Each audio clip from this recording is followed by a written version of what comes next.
Hello and welcome guys. In today's video we are taking a look at a mod that we already seen but that updated and adds some elemental battle axes, and these axes are pretty cool, so please do remember to leave that like and subscribe, and especially that subscribe, you know that always helps the channel. And without more delays, let's jump into the video. So one of the things that I mentioned and that I saw is that like if you are trying to cut a tree down with the black metal, it's gonna take 2 to 3 hits as my character is right now, and with this axe it's right about the same thing, 2 to 3 hits, although it does a bit more damage because the slash damage of these axes is 120 and the black metal is just 100, but I just figured it was worth mentioning anyway. Now let's jump into the battle. So let's start by testing the frost axe or the blue axe.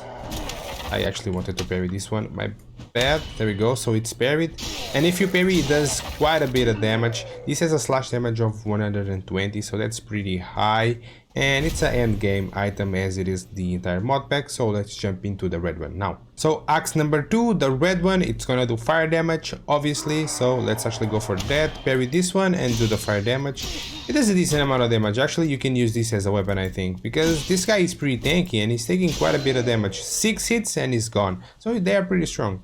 Now we have the green axe, and if you follow the logic here, it's gonna do poison damage, of course. So let's test this. I think it's gonna be roughly the same thing as the other axes, and yeah, it's a bit more efficient because these guys are weak to poison, but overall it's pretty much the same thing. We have the purple or the pink axe, and if you follow the logic again, it's gonna be the lighting damage. So let's test that, and yeah, oof.